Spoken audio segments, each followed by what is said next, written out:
Hello. Welcome to RIA Match's webinar, How to Be a Standout Buyer.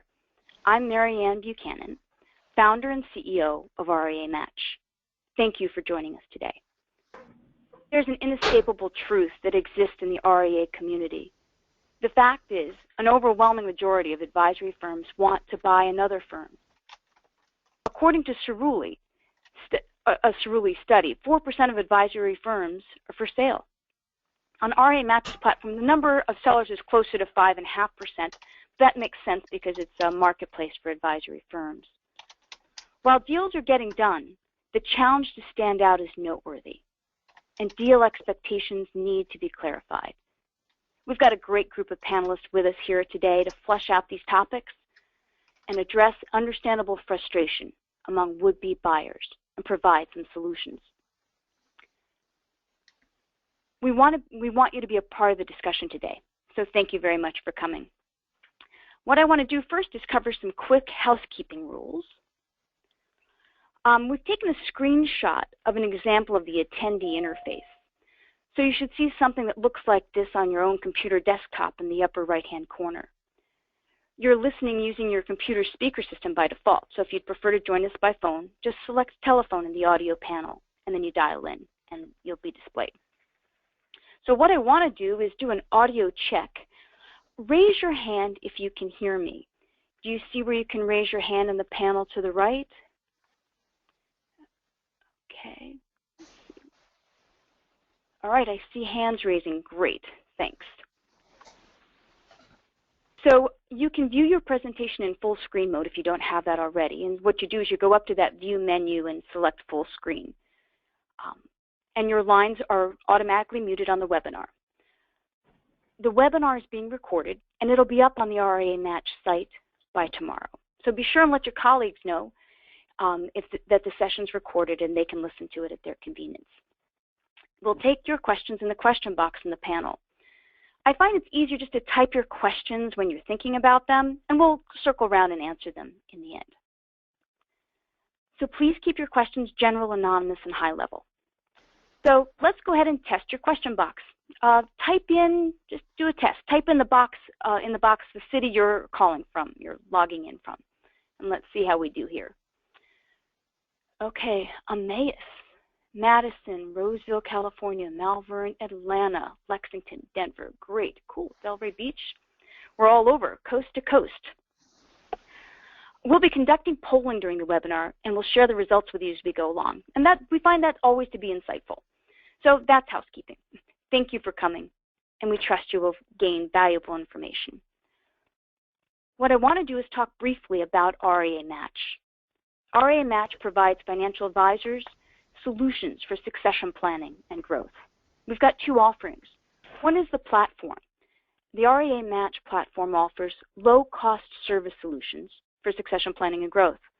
The platform matches financial advisors with other advisors who want to buy, sell, merge, join, or add advisors to their practice. The advisors and the RIAs can search for free and pay to connect anonymously and securely. The RIA Match Concierge Consulting offering leverages the combination of sophisticated algorithm technology for the platform, plus industry expertise to increase the probability and satisfaction of your match. Our consultants provide advice to crystallize the advisory firm's vision, goals, and action plan. We guide them through so that they are able to obtain a greater sense of clarity, confidence, and an enduring match. Our goal is to bring advisors the most effective and efficient tools and excellent information so you can make the best decisions for the succession and growth of your firm.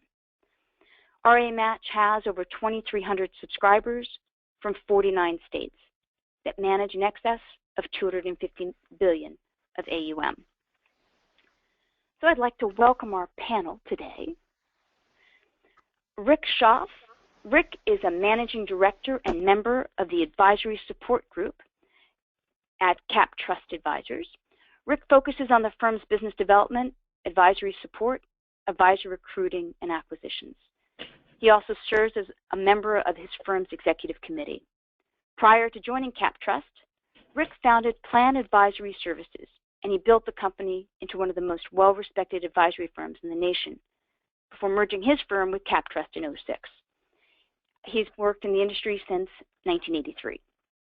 So CapTrust Financial Advisors is an independent, employee-owned investment research and fee-based advisory firm. They specialize in providing retirement plans and investment advisory services to retirement plan fiduciaries, executives, and high-net-worth individuals. They're headquartered in Raleigh, North Carolina, and they have over $180 billion in AUM, with offices across the nation. They've completed over 21 deals since 2006. Rick, thanks for joining us. Great to be here, Marianne. Thank you. Paul Cronin is joining us as well today. Paul is a partner and director of business development at Successful Transition Planning Institute. They advise business owners and senior executives on preparing for retirement and business succession. They deliver their programs through self-assessment tools and coaching that assesses and looks into retirement readiness. And they also have a goal of preventing transition remorse.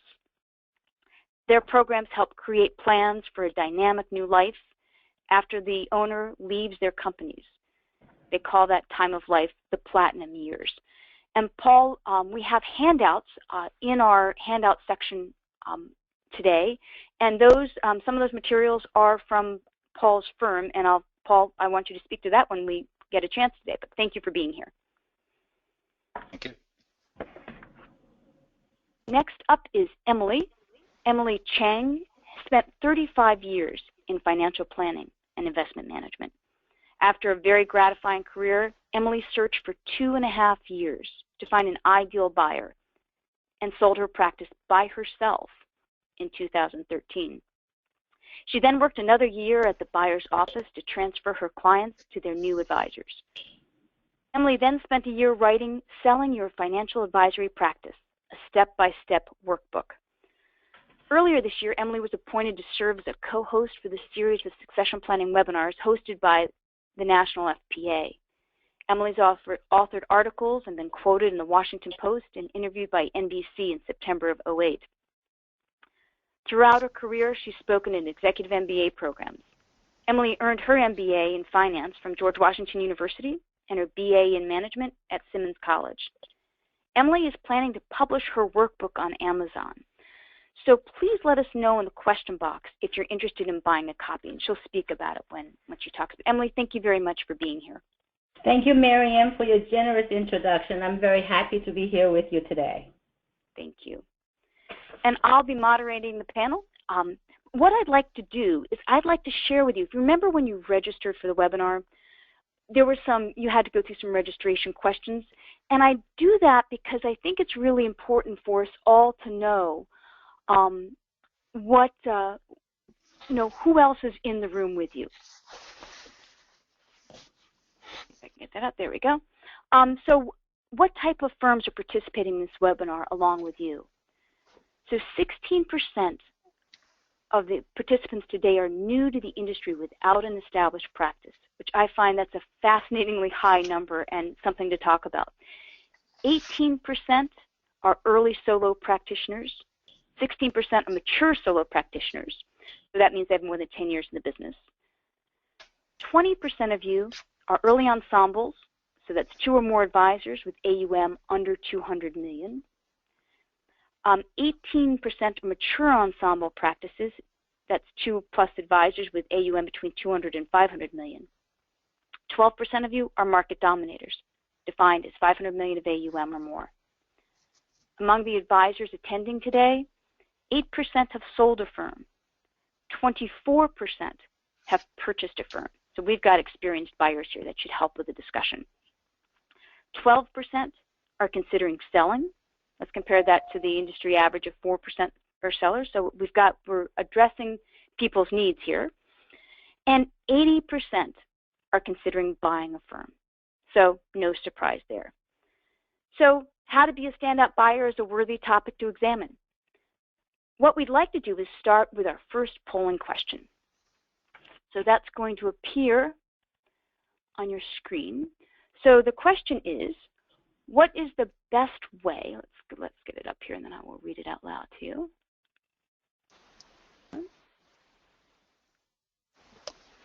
Okay, so what is the best way for a buyer to get a seller's attention?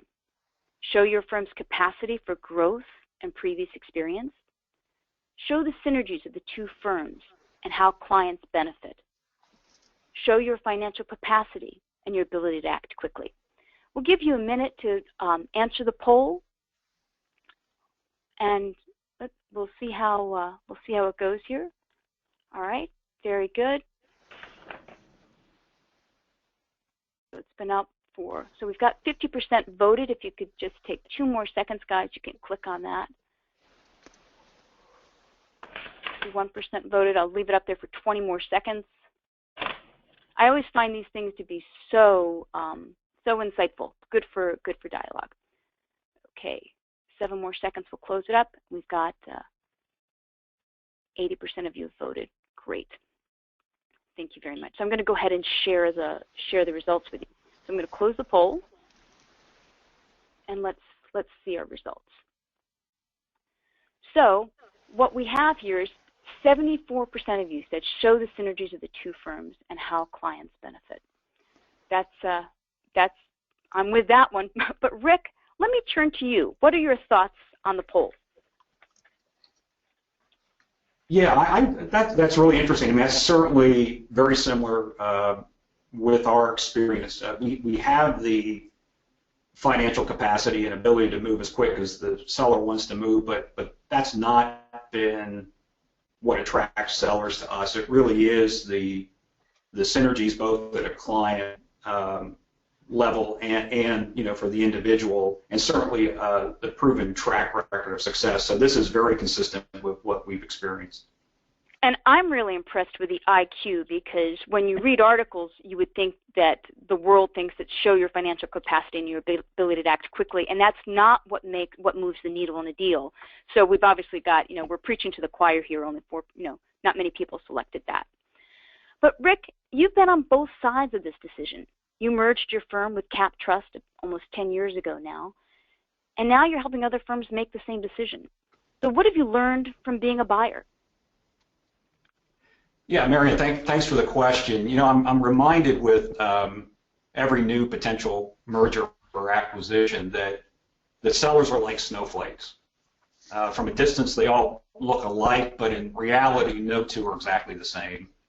And because of that, we learn to approach each deal with a assessment mindset and a repeatable go or no-go process. And the mutual assessment mindset is really based on the idea that there are two equally important factors required to drive a successful transaction.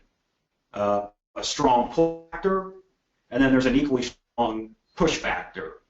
And as the buyer, we own the pull factor. I mean, obviously, we need to provide a proposition the seller views as a compelling combination of economics, client service, and cultural fit. But the push factor is all about the seller and the catalyst that drives them to consider what is really a transaction that is personally and professionally transformative. And it's just really important to us that both sides see this as a mutual assessment, because when adversity arrives, and it always does on any deal, we found it's the only way that both of us will have the resolve and trust required to move forward. And I think the consultative approach is tremendous. You're really coming at it sort of acting as a consultant. Does this work for you? Does this work for me? The mutual assessment, I think, is a tremendous way to approach it. Thank you. Yeah. And so could you first slide, Sure. Marianne? Sure. Absolutely. Okay, there you go. Kind of related to what you just shared, Marianne, we also learned the value of being an active listener and presenter, because it's really helped the seller, because of the tendency to repetitively think about the consequences of their decision. I mean, they really do get stuck in their head, and that oftentimes is a big obstacle. In fact, Paul, and he'll talk about this later, colleagues, that the Successful Transition Planning Institute taught the head and heart issues of any transition process, and our goal is to help the seller dig deep on both the intellectual and the emotional aspects of their decisions. And the ways that we that is to try to early in the process really ask introspective questions of the seller that helps them focus on more of the hard issues. For example, can they go from being an entrepreneur to being an intrapreneur? Meaning can the seller go from making all the critical decisions and shouldering the rewards, sharing those decisions, risk and rewards with us? And that's not easy to do if you've been an entrepreneur your entire life. Another critical question for the seller to answer is, will a partnership with us help them spend more time on their highest and best use? And we define highest and best use as the thing the seller enjoys doing the most, that they believe they do better than anyone else, and I guess most importantly that clients and colleagues value the most. And one of the critical questions that, again, we try to get to way before a deal gets to the 1-yard line is asking the seller, are really prepared to take the leap of doubt. And it's that unavoidable moment when everybody feels great about 99% of the deal, but there's that nagging 1% of uncertainty that won't go away. So at that moment, will the seller base their decision on the 99% or the 1%? Those are just, some ways we try to engage in helping a seller really think about what it is they're trying to accomplish. Yeah, and a leap of doubt versus a leap of faith, right? Yeah, so we would never ask anybody to take a leap of faith or a leap of trust, but it's impossible to check all the boxes when you're making this kind of decision. So there's always something that you just can't wrap your head around, and it's not going to go away. And it's sometimes that 1% kills a deal. It's just the way it is. But yeah, it's a very, very different than a leap of faith. And then I'll just quickly, the other thing too, if you wouldn't mind, Marianne, going to my next slide. Thank you. For this, a lot of the sellers we work with, this is oftentimes their first experience buying or selling business. So, how an easy way to help them go through a process of determining go or no go, we find it's hard for sellers to move forward. So we use a 7-step go or no go process, and our process is sequential, meaning it kind of unfolds for both parties as we move through each step. And I'll just quickly run through our process. Step 1 for us is a mutual NDA. While this seems to be a statement of the obvious, we don't dig deep without it's good corporate hygiene, for both parties. And for me, it's more importantly, it's an indication of the seller's commitment process. They can't sign an NDA, then they're not going to be able to make all the other hard decisions. For us is what we call the rationale for the transaction, and this is a written document that expresses our understanding of the seller's push factors and desired outcomes. We're essentially saying to the seller, I believe this is what I heard you say. Is this what you meant for me to hear? So we want to make sure we're both on the same page as we move forward. Steps 3 through 5 are more business-oriented. We're really going through a matching exercise to objectively ascertain whether our firms will be, and this includes looking at cultural match, client market match, value proposition match, business model match, and of course you got to get a good match economically. And then the last 2 steps, step 6, is really a preview of coming attractions. This is when we start to think together about, how and when the merger and how will we communicate it with clients and colleagues. And then, step 7 is always a challenging step, but there shouldn't be any deal killers at this stage. If you let your attorneys, accountants, and deal advisors do what you pay them to do, and you let them know it's okay to be mutually uncomfortable during this step, but it's not okay to be adversarial. This part can be challenging, but work through. So I would just put a bow on your question, Marianne, about what I learned as a buyer, and it's that if steps 1 through 7 are fully vetted for us and embraced by both parties, and we dig deep on the mutual assessment, it's highly probable we'll end up doing the right deals for the right reasons. Right, right. Very good, very good. Now, Emily, can you tell me a few traits or outcomes that turned you away from potential buyer? You know, we're looking at Rick's process here, which is very thoughtful and deliberate and repeatable, but I'm not sure that all advisors take this path. You spoke to how many potential buyers? I spoke to 10 potential buyers, and of course, with some of them, after first meeting, you just know it didn't feel right, it's not a good fit, you just move on.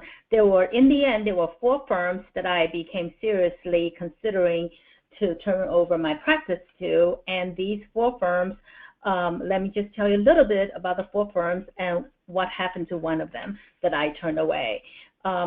The first one I want to tell you about is a firm with a multi-line business practices. They have financial planning, investment work, business, but they also have a hand in the real estate business. And an offer came pretty quickly from them.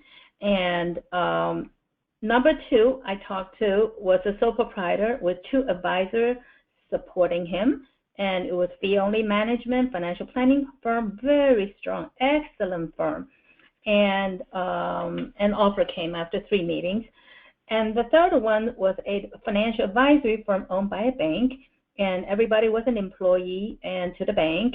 It was a team approach, very corporate, and offer came quickly after 2 meetings. And number 4 person firm I talked to was an independent financial planning firm owned by 2 owners, very simple. They have several advisors working for the firm. They're team-based, and all client belongs to the firm. And offer came, I would say, after 2 meetings. That was pretty clear. Now, I turned away 1 really, and why did I do that? Strangely, I must say, the offer came too quickly. It happened after the first meeting. He called me from his car and offered me from his car. So I just didn't feel good about that. And I just thought the buyer was too anxious to move the process too quickly, wasn't very thorough, wasn't very thoughtful, and was a very big picture person, and was very easily bored with minutiae details of a transition or buying a practice or selling a practice from my point of view. So the temperament was an issue, was not a very good match, and the biggest thing was that the buyer consistently emphasized how high the price. It was very commodity driven. In the end, it was all about using money to buy new connections, which I find it very difficult to move forward. So I think that's your question. Yeah, so that's back to someone maybe showing their financial capacity and ability to act quickly, and that ended up being a big turnoff. Exactly. Way too fast. Now, Paul, this is like a perfect, my thought goes right to you. How do emotions play in the role of a seller, that head and that heart? And then maybe circle back with the emotions of the buyer as well. But let's, here's Emily. She was the seller. She was doing an assessment of both the head and the heart. Sure.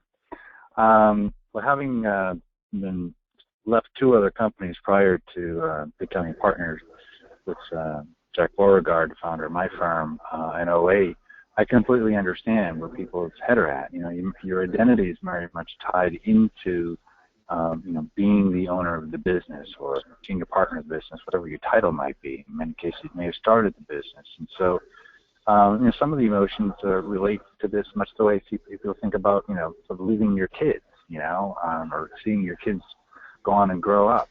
And you deal with all those emotions. You deal with the emotions of what am I going to do with my life after I leave? So many of us tie what we do and working 40, 50, 60 hours a week. And then when you think about that, that's 3,000 hours a year. What are you going to do with all of that time? And, often people fall into what I call the 3 Gs. I've got golf, gardening, and grandchildren. I'll be plenty busy. And the simple reality is 3 Gs is not enough. Right. And so what our approach is and what we ask people to think about is, what kind of fulfilling life do you really want?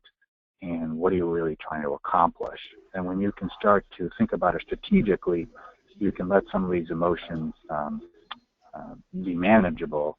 The downside is if you don't, you can have seller's remorse. You can end up killing a good deal that's on the table because you haven't really dealt with your emotions, haven't really thought about who you are outside of being a principal or owner of a firm. And what about the emotions that play in the role of the buyer? Yeah, it's interesting. We don't typically work with a lot of buyers, but you can certainly appreciate the fact that a buyer is concerned about what is it about this firm? Why is this person really leaving? Is there something that I need to know that they're not telling me? So hopefully that can be disgorged in the due diligence process. But if you're a seller, one of the challenges you're trying to do is ultimately reduce risk on the part of the buyer, because that's their biggest concern. Am I taking on a risk that I don't really understand what's going on? And another piece is to make sure that you get into a situation with a buyer, they will actually follow through. If that person who's selling the firm is saying, I can't wait, I'm just going to jump on my boat, or I'm going to do this. If they haven't really thought about what they're going to do, there is that 1% risk, as Rick was alluding to earlier, that the deal could blow up for no good logical reason. And I talk to advisors all the time that tell me, everybody's got a story about the deal that blew up, and everyone left scratching their heads, go, why on earth did that guy just blow up that deal? So if you can do this work ahead of time, you can reduce that risk on the part of the buyer that you're hoping to actually close your deal with. Well, let's do a poll on doing that work ahead of time. So it really is, do you have a documented assessment process for vetting sellers? So we know that 80% of you are buyers, would be buyers. So let's take a quick second. This is a yes or no. Do you have a documented assessment process for vetting sellers?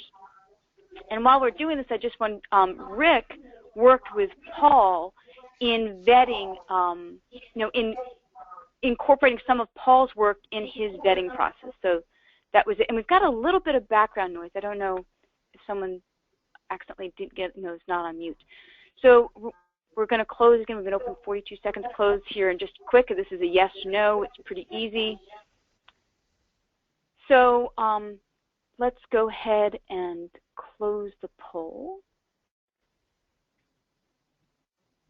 All right, so let me share the results with you.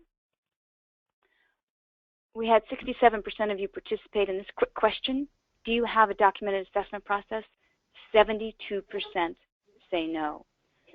So now, Paul, as you started to say, you're often working with the seller instead of the buyer. So this is a great opportunity for you to give sort of the buyers a window in with some good perspective here. Can you discuss with us an assessment vetting process or methodology that buyers can use to assess sellers? Sure. So what we've done is created something called What's Next Assessment, and it's a 3-part process that any buyer can incorporate, or frankly any seller can incorporate on their own. But it starts with a 20-minute online assessment that really starts to deal with some of the fears, emotional concerns, what have you. Has the seller really thought through some areas? When they're done with that, it gives the buyer, because assuming the buyer were to ask the seller to undergo this, a feel for where they're at. It gives the seller a certain feel for how ready am I to transition. The next part is a book that's called Finding Your New Owners, written by my partner Jack Beauregard, and it goes through 15 ways to leave your business unsuccessfully, because people often learn from pain quicker than happiness. But more importantly, it goes through a process of understanding, what's really involved in transitioning a company and what do I really need to think about. And then the third part is a series of questions that the person can do on their own, or if they've got a coach who's helping them, to really dig into some of their concerns and their fears, how prepared they are, sort of, psychologically, spiritually, and so forth, to move on. And when you've done that analysis, and Rick is starting to use this in some ways, it really gives a greater feel for how much thinking has this person done about what they really want from a transition of the business, and how much thinking have they done about this life that they want, that they will need to create after they leave, again, beyond the 3Gs of, golf, gardening, and grandchildren. So, and some of the information about this is in the handouts that are available to you all right there. You can access, you can download them now or download them afterwards. They're sitting right there in the handout section for you to download. Now, Paul, I've got some slides for you, so you let me know when you want to go to a slide. Yep, happy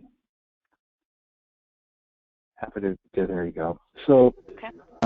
The first slide that you see here is, we ask people who are, experiencing this, and this is again more from the seller side, is, when you think about leaving your business, how does it make you feel? And so some people respond, well, it feels like I'm falling into a black hole, or I'm falling into a void. And when people have those feelings, the seller has those feelings, it's very easy for them to, make the default position of, well, I guess I'll do nothing, or what we call owner's indecision. And so once somebody is stuck in that, it's very, very difficult for a buyer to get them to move beyond, even if all the reasons make sense that they should do it, because they just can't see a future beyond running this business, perhaps a business that they've even started. And sadly, in some cases, we have seen situations where people actually sabotage a good deal.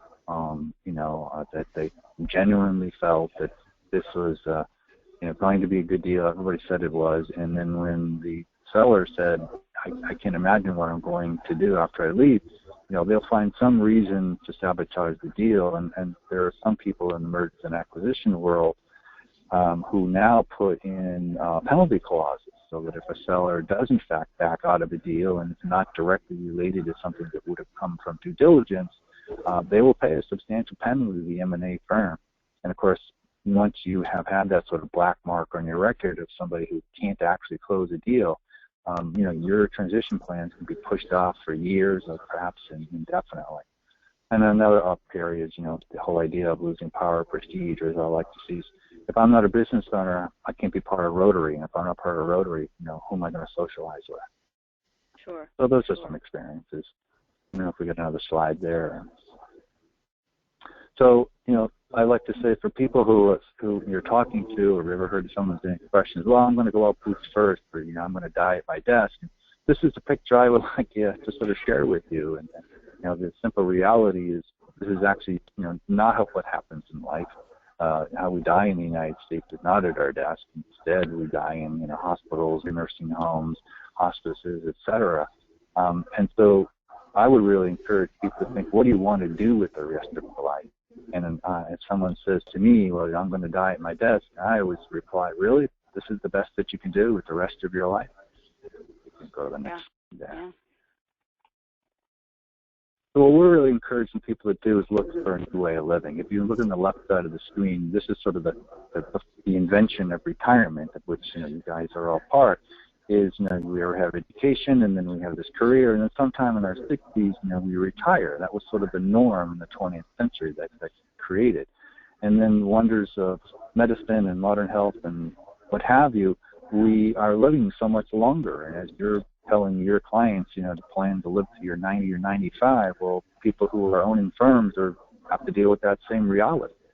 And so the simple truth is, if you're in your 60s and you're in good health, you'll probably have another 20 to 30 years of life. Well, that's an awful lot of time to be, piddling around with what I call the 3Gs. So we really challenge people is to come up with a much more dynamic and interesting, exciting life. And it doesn't just about, running off to Fiji, but it includes the traditional volunteerism, it includes the careers and activities with spouse and family. So that's what we call the platinum years, which hopefully will be the best 10 or 20 years of someone's life. So one more slide there. And ultimately, this is what we're asking people to do, is to really focus on creating a framework, and we call it a framework for purposeful living. We don't, tell people that this is the only way to live with purpose. But if you're leaving, running a business, and the business generates a tremendous sense of purpose in your life, this is a framework that you follow. You can create a series of activities, and if you have 10 series of activities. And if you're able to do this, you're going to come out on the other end with a life that not only you can replace what you have, but as I like to say, you will have essentially created a future that you have consciously designed, as opposed to sort of, leaving and then kind of seeing what happens. And a number of people, unfortunately, can end up in some difficult situations when they do that. And if you look at some of the data behind it, a lot of people retire and then they end up replacing their 8 hours of work each day with about 4 or 5 hours of television. I don't know about you, but I just couldn't tolerate that much cable TV. So anyway, we're hoping that people absorb that. And I think that fear of what do I do next really does stop them in their tracks, advisors in their tracks, because they feel like I can run my firm, I can structure it so that I can age and still run it, and that presents its own challenges. Rick, it can be very limiting, but go ahead. Sorry. Yeah, I'm sorry. Rick, you were a stellar merger candidate once. What were you looking for in a buyer? I get that question. I get that question a lot, and I after running my business for 13 years, when everything was going great, I used to always say I have this itch that I couldn't scratch. I felt there were things that I wanted to do, I just couldn't quite wrap my head around it. So I started exploring several joint ventures. I looked at potential new partners, and this was back probably 2002 to 2005. But like Emily said, none of them really felt right. I jokingly refer to those years as my walkabout, and I kissed a lot of toads during that walkabout. But again, like Emily said, that did help me understand what I was not looking for in a new partner, and it also helped me realize that I was looking for a like-minded firm, where we had a lot of things in common, with a proven business model, and really a belief that if we brought the right people together in the right way, we could parlay our individual efforts into something that would be better for our clients and colleagues, and ultimately for ourselves. So I was looking for a new hill to charge, a new challenge. I did not want to get out of the business. I loved the business, and I saw this bigger opportunity.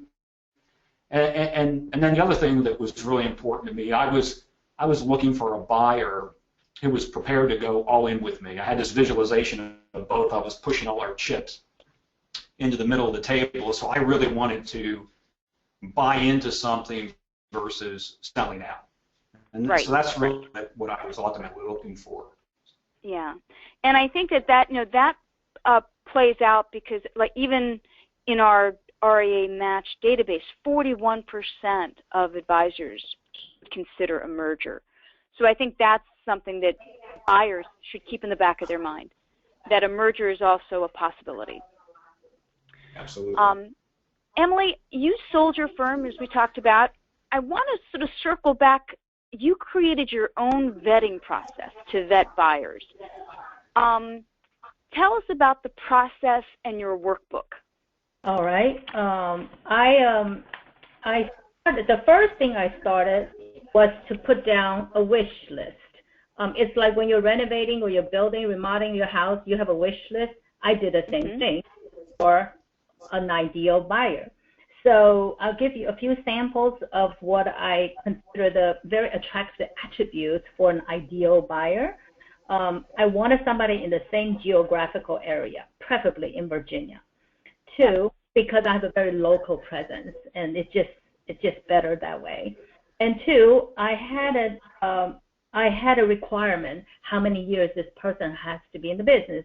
My requirement was at a minimum it has to be 10 years, preferably 20. And 3, this person must have very high ethical standard and no compliance issue, cannot afford any law, would interfere, any legal problems with this process. And then it should be a very similar or preferably same business model and fee structure. And it's as close as possible because we cannot make this transfer smoothly if it's too different. And right. I'm personally very snooty about designations. I'm sorry I'm offending people, but I really have to see and make sure that the buyer has some designations such as CFP, CFA, a bachelor degree, preferably a master degree. That's my personal requirement. And I also would like to see their work product, and I have to make sure it is very high quality work and high client service. And so you kind of just put a list together that is, that's what you like. And in the end, the most important thing of all these things, I have to have a good chemistry with this person, and I have to be able to trust this person. I tend to be a very good, I'm pretty good at reading people. The 2-3 meetings, I think I have a good feel about that person. So face-to-face meeting is very important. Try not to Skype or try not to do over the phone. You really have to see that person because body language, facial expressions, and their eyes really can tell you a lot about that person. Well, thank you. I think that you're right on with that. I'm going to launch our last poll, which sort of leads off of this. I realize these are not, we could select all of them, but I'm just interested, what is the X factor that explains why a seller selects a particular buyer? So I just want you to select one of them. Buyer's firm, philosophy, and culture, buyer's investment philosophy and portfolio performance, and the buyer's offering price to the seller. So which of these do you think is the extra factor? Now, Emily's talked about a number of other ones also important, but really just trying to tease out what we think will actually move the needle for the seller.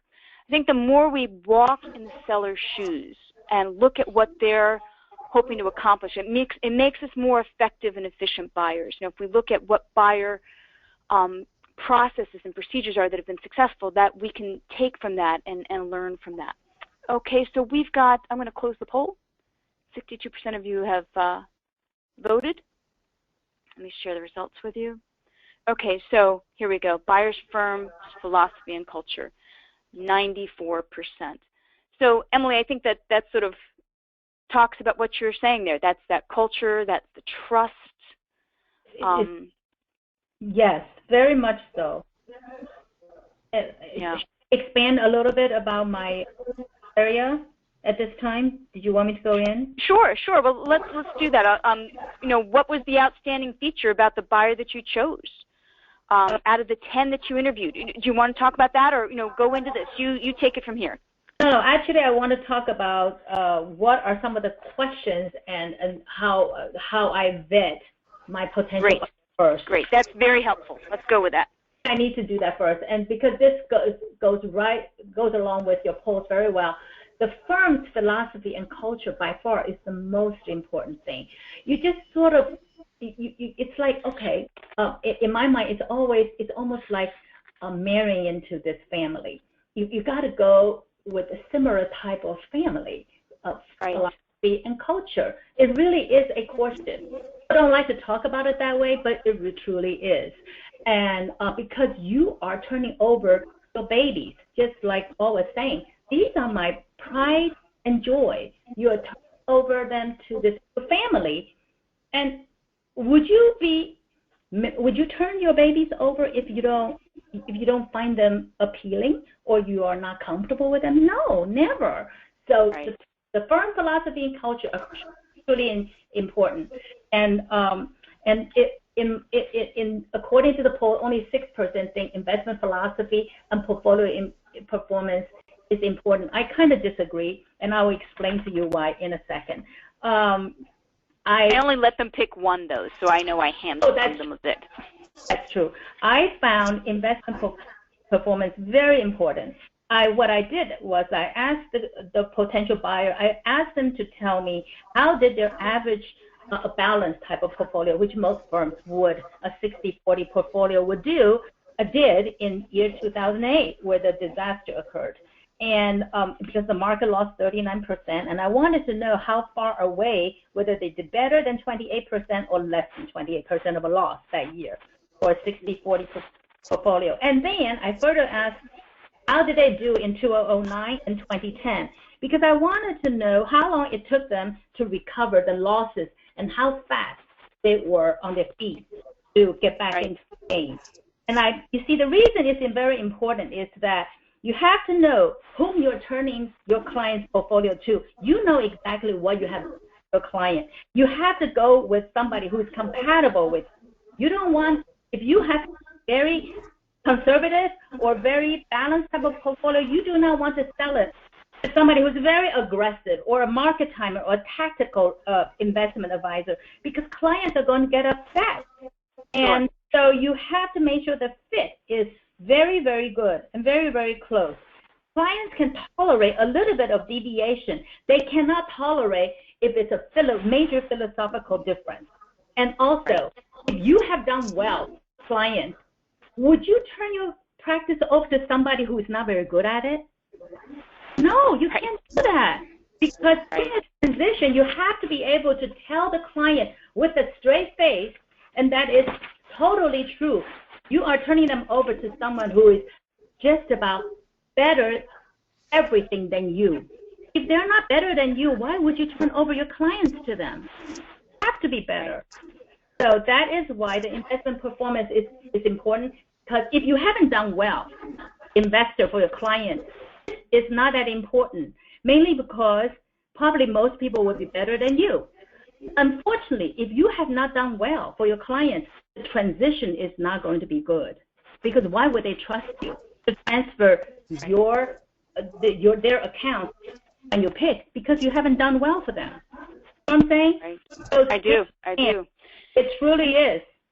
And I think looking at it through the buyer's lens, a buyer may not be thinking, gee, I need to be sharing my performance reports, my overall performance with a potential seller to show them that I can do it. Oh, no. I think it's good to bring that up, because I think that's not something that comes straight to the mind of a potential buyer. Always ask, because you're the seller. You have the right to see how they're performing. Because it's almost like sending your children to go to school. And if you're paying a huge amount of tuition, don't you want to send them to a good school? Right. No, I get it. Now, Rick, when you're going through the process, let's sort of start with the performance reporting. Do you look at do the sellers ask you about your performance? I think it's more about our investment philosophy than it is performance, because depending on what Emily picked 2008, and maybe we looked great, but maybe in another period we maybe wouldn't have not looked that great. So I find that the potential new partners that we talk to are more interested in our philosophy and process. It's not that they don't care about the performance, but I think they want to get comfortable with philosophy and process, and then they look at performance. And how long, one of the things I want to think is helpful to have clarity on is the length of time how long is the process of meeting a potential seller to closing a deal? And I'm sure that can vary, but what's the length of time, and what's your most common obstacle? Yeah. Well, being able to bring in new partner or do a merger or acquisition. I mean, you got to build a really strong and trusting relationship. So part of my answer there is it's based on the strength of our relationship with the seller. So if we've known somebody for 5 or 10 years and then they decide it's time to discuss a deal with us, then I would say it's probably a 12 to 18-month process of going through the mutual assessment and really deciding if it makes sense to get a deal done. If we don't have that relationship, if we just happen to meet somebody or get a phone call, the process is really 2 to 5 years of being able to nurture that relationship and understand. So I had to average both of those out, and I'd say that it's a 1 to 3 year process of getting to know people, nurturing the relationship, and really doing the assessment. And as far as the obstacle, just quickly on the obstacle, I think it's the real and the perceived impact of change, not so much on the owner, but their clients and their colleagues that help them create this really valuable business. That's really hard to make a decision on, because while most sellers believe that both of those groups will feel really good about their decision, you really don't truly know until the deal is done, right? Until you actually announce it and you start to do it. And I sometimes will jokingly say, it's kind of like, for those of us that are fortunate enough to be married, it's kind of like asking your spouse to marry you again. You're confident, they would say yes, but you're just a little worried that they might want to go on vacation for 2 weeks to think about it. And so that, I think those people and client obstacles are always the big ones to try to overcome. No, that's a very good point.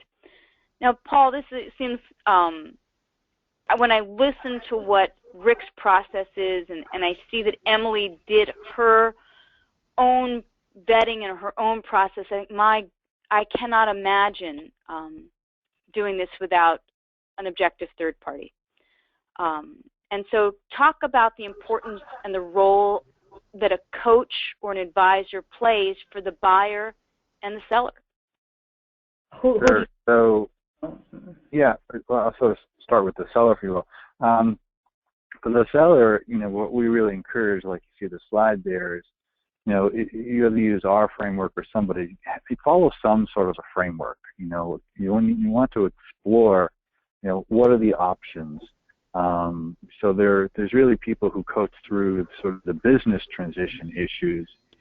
For example, Rick would certainly be capable of doing that. But then you also need somebody to understand all the personal transition stuff, and Rick happens to be able to do some of that too. But there are others who go much deeper and go, actually into all of this formal process. But if you're stuck and you don't really know where to begin, you got to start reading. You got to start learning. Find people who are giving talks. I have a YouTube channel full of talks if you want to go check us out. And so there's a lot of free stuff you can start with, and reading blogs. And I think Emily's upcoming book sounds phenomenal. I think every advisor sounds like he or she should read it. But once you've done that, then it's a matter of saying, what am I going to get out of this process? So whether you hire someone from our firm or somebody else, they ought to be able to say something similar, at the end of this process, this is what you're going to end up with. And if you like what you see there, then at least it's worthy of exploring further and find out, if the process is actually a good match for what you want to do. Yep. There's a lot to it. I think it's an impressive work that each of you have done and bringing insights in. Now we want to spend the next 10 minutes or so answering any questions that the audience might have. So there's your question box, and so you can pop questions in there. Take a second if you want to type something in.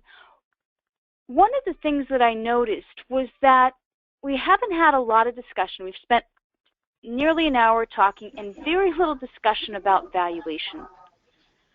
So, we often hear discussed, I should, get my firm valuated, or let me use the back of the envelope or the rule of thumb 2.5 times for, my book for valuation.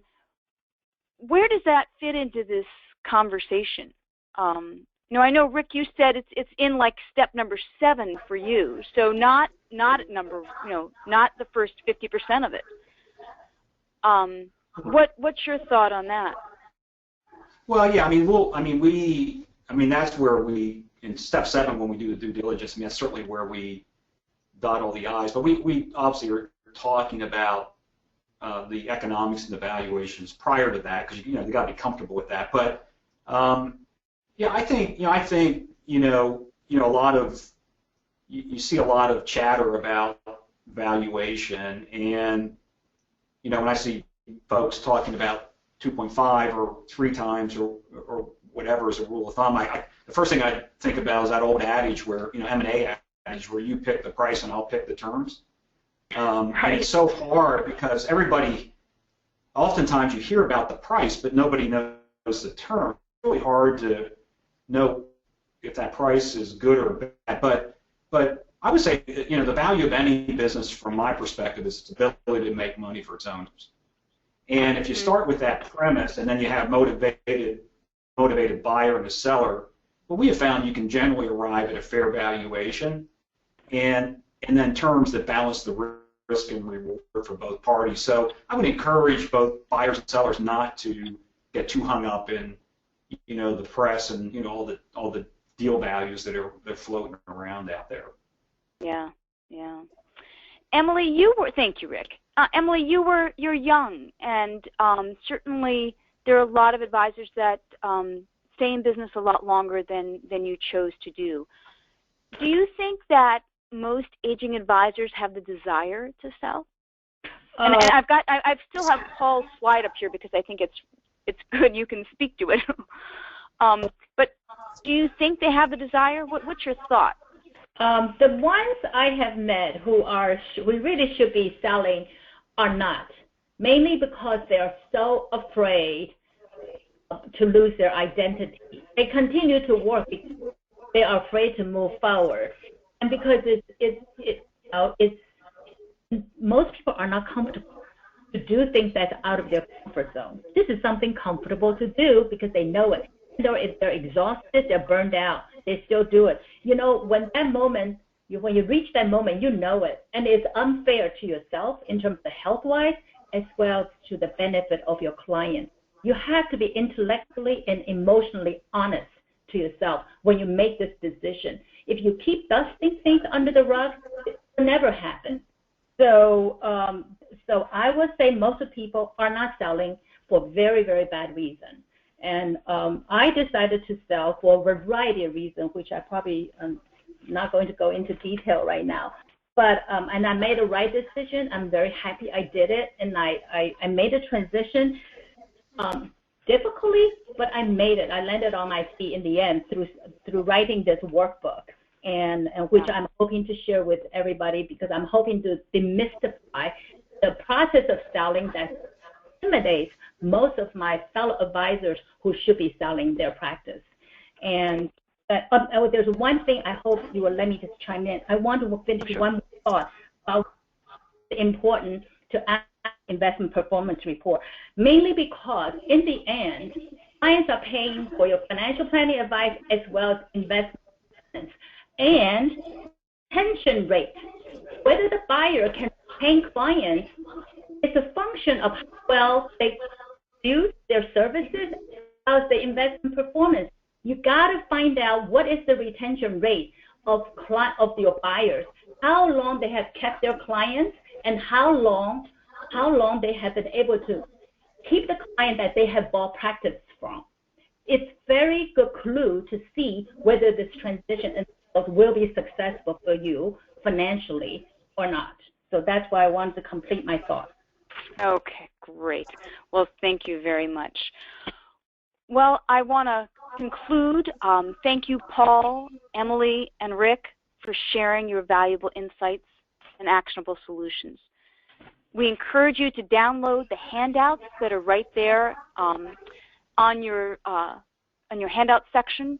Someone has asked me if I can email them to them. I will. I will also be putting them up in the REA Match store. Let me know if you've got any trouble downloading them from right here as well.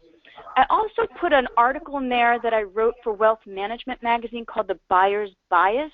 It addresses a completely different part of the topic, more of the human biases we have. Not completely different, but it brings it from a different angle.